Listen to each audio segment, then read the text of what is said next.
Cinema ప్రియులకి మన channel sky వీడియోస్కి స్వాగతం. శివరాత్రి అనగానే మనకు ముఖ్యంగా గుర్తుకొచ్చే 3 విషయాలు: శివనామ స్మరణ, శివరాత్రి జాగరణ, శివరాత్రి ఉపవాసం.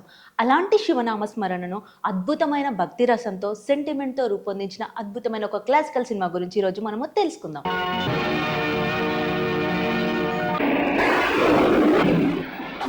వినాయకుడి గుడికి కదా వెళ్ళాలి. అవునయ్యా, ప్రతి శుక్రవారం వినాయకుడి గుడికి వెళ్ళడం అలవాటని నీకు తెలుసు కదా. అది కాదమ్మా, ఇప్పుడు మీకు ప్రసవ సమయం. ఒకే ఉరుమును మెరుపును భయంగా ఉంది. ఈ సమయంలో వెళ్ళాలమ్మా. తుఫాన్ వచ్చినా పిడుగులు పడినా నేను గుడికి వెళ్ళడం మాత్రం ఆపనయ్యా. పద.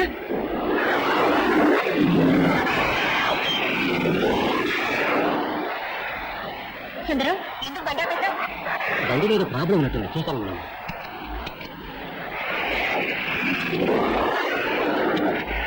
సుందరం, నువ్వు కార్ రిపేర్ చేసి అక్కడికి తీసుకురా. గుడి మూసేసి వెళ్ళవుతుంది, నేను వెళ్తాను. అలాగేనమ్మా. ఆ సినిమానే శరత్ బాబు, శోభన, బేబీ శ్యామ్లీ నటించిన శివరాత్రి సినిమా. దర్శక మంత్రి రామనారాయణ దర్శకత్వంలో వచ్చిన ఈ సినిమా ఆ రోజుల్లో భక్తిరస చిత్రాలకు ఒక బెంచ్ మార్క్ గా నిలిచింది. ఈ సినిమా కథేంటి, ఇందులో బేబీ శ్యామిలి నటన ప్రేక్షకులను ఎలా కట్టిపడేసింది అనేది ఈ వీడియోలో వివరంగా చూద్దాం. కథ విషయానికి వస్తే, ఇది శివుడి మీద నమ్మకం ఉన్న ఒక కుటుంబ కథ. శరత్ బాబు హీరోగా మరియు శోభన హీరోయిన్ గా దంపతులుగా వారి కూతురు బేబీ శ్యామిలి నటించారు. సినిమా ప్రారంభంలోనే చాలా ఎమోషనల్ సెంటిమెంట్ ఉంటుంది. కూతురు తన తండ్రికి శివయ్య మీద ఉన్న భక్తిని చూసి పెరుగుతుంది. చిన్నారి శ్యామిలి నటన ఈ సినిమాకు ప్రధాన బలం. సినిమాలో బ్రహ్మానందం కామెడీ మరియు భక్తిని మిక్స్ చేస్తూ ఉంటుంది. ఇంకా ఆఫీస్కి రాలేదా? అసలు ఏమనుకుంటుందా ఈ భావ? నెలకి 15 రోజులు మస్కా కొడుతుందా? నా నేను ఊరుకోను. నువ్వు వెంటనే వెళ్ళి ఉన్న పిల్లగా రమ్మని చెప్పు. అలాగే.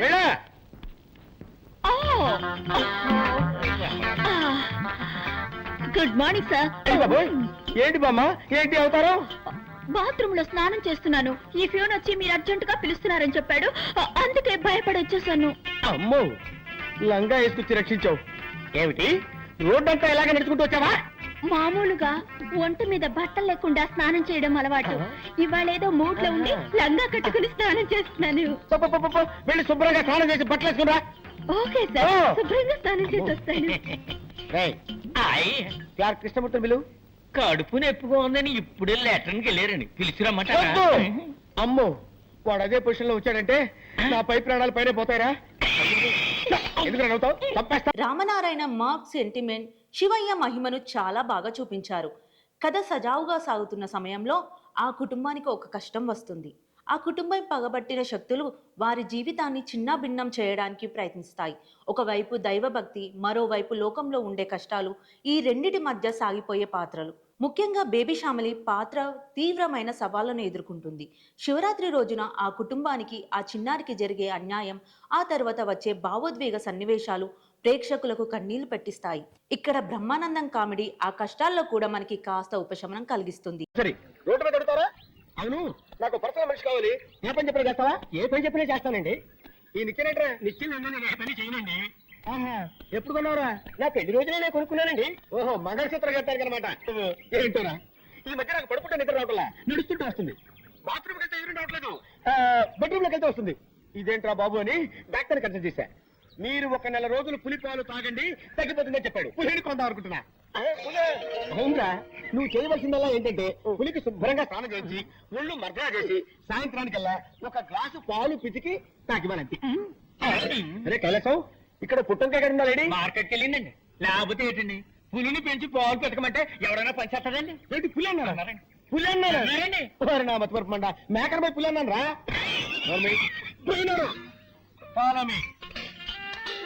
మెగాస్టార్ చిరంజీవి సినిమా రిలీజ్ అయింది. హాయిగా సినిమాకి వెళ్దాం అంటే మేనేజర్ లీవ్ ఇవ్వడే.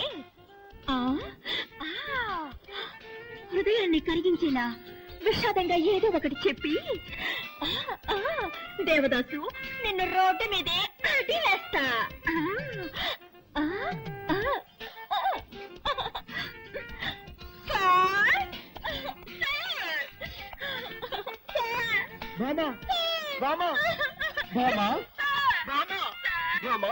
ఎందుకు ఏడుస్తున్నా?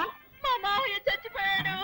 ఏమో, నా సొంత మావయ్య సార్. నిన్నటి వరకు బాగానే ఉన్నాడు సార్, ఇవాళ పటేళ్ళు పోయాడు సార్. ఊరుకో, బాధపడదు బామ్మ. సార్, ఇవాళ ఒక్కరోజు మాత్రం నేర్పిస్తాను. ఒక్కరోజు ఏమిటి? 16 రోజులు తీసుకో. దగ్గర పెట్టి తిరిగిరా. నీ సొంతం అంటున్నావు కదా, నేను కూడా వచ్చి ఆ డెడ్ బాడీకి దండేస్తా. డెడ్ బాడీకి మీరు మాల వేస్తారా? ఇక మీదటే శవాన్ని రెడీ చేయాలి. ఏంటంటే అదే అదే పేనుకు స్నానం చేయించి పెంచ మీద పడుకోబెట్టాలి కదా, అదే చెప్పాను. అలాగే, తొందరగా రెడీ చేయి. నేను గంటలో వస్తా. నీ ఆరోగ్య జాగ్రత్త. మాల వేయడానికి ఈయన వస్తానంటున్నాడు. డెడ్ బాడీ కోసం నేను ఎక్కడికి వెళ్ళాలి బాబా? ఈ సినిమా క్లైమాక్స్ సినిమా పేరులోనే శివరాత్రి ఉంది కాబట్టి క్లైమాక్స్ అంతా శివరాత్రి రాత్రి జరిగే అద్భుతాల చుట్టూ తిరుగుతుంది. శోభన మరియు శరత్ బాబు పాత్రలు శివుడిని నమ్ముకొని ఎలా కష్టాలను దాటుతాయి, శివుడు తన భక్తులను ఎలా కాపాడాడు అనేదే ఈ 10 నిమిషాల హైలైట్. దర్శకుడు రామనారాయణ శివయ్య మహిమను అద్భుతమైన విజువల్ ఎఫెక్ట్స్ మరియు నటీనటులు నటనతో చాలా గ్రాండ్ గా చూపించారు. ఈ నాగమణి ఆ నాగదేవతకే సొంతం. ఆ నాగదేవత ముఖ్యమో లేక నీ ఇంటి దేవత ముఖ్యమో నువ్వే నిర్ణయించుకో. ఏంటా బాగుడు? అక్కడ చూడు.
శరత్ బాబు మరియు శోభన గారు ఈ సినిమాలో పాత్రలో ఒదిగిపోయారు. పరిణితి చెందిన భావోద్వేగాలతో ఈ సినిమాలో సెంటిమెంట్ పండించారు. ఇక బేబీ శ్యామిలి గురించి ఎంత చెప్పుకున్నా తక్కువే. ఆ చిన్న వయసులోనే ఆ స్థాయిలో భావోద్వేగాలను పండించడం వల్లే ఈ సినిమా క్లాసికల్ హిట్ గా నిలిచింది. దర్శకత్వం రామనారాయణ తనదైన శైలిలో భక్తిని సెంటిమెంట్ ను మిక్స్ చేశారు. సంగీతం శంకర్ గణేష్ సంగీతం భక్తి రసాన్ని మరింత పెంచింది. మొత్తంగా చెప్పాలి అంటే శివరాత్రి ఒక పక్కా ఫ్యామిలీ మరియు డివోషనల్ ఎంటర్టైనర్. చిన్న పిల్లల నుండి పెద్దవాళ్ళ వరకు అందరూ చూడదగ్గ సినిమా. ఈ శివరాత్రికి ఆ పాత సినిమాల సెంటిమెంట్ కావాలనుకునేవారు తప్పకుండా ఈ సినిమాను చూడాల్సిందే. మీరు ఈ సినిమా చూసారా? అయితే బేబీ శ్యామిలి నటనలో మీకు బాగా నచ్చిన సన్నివేశం ఏంటో కింద కామెంట్స్ లో తెలియజేయండి. మీరు ఇంకా ఈ సినిమాని చూడకపోయినట్లయితే మూవీ లింక్ ని డిస్క్రిప్షన్ లో ఇస్తాము, ఎండ్ స్క్రీన్ లో కూడా ఇస్తాము. మీ విలువైన అభిప్రాయాన్ని కామెంట్ బాక్స్ లో తెలియజేయండి. ప్లీజ్ లైక్, షేర్, కామెంట్ చేయండి. అండ్ మన స్కై వీడియో ఛానల్ ని సబ్స్క్రైబ్ చేయకపోతే వెంటనే సబ్స్క్రైబ్ చేయండి. ఇలాంటి మరొక క్లాసిక్ రివ్యూతో మళ్ళీ కలుద్దాం.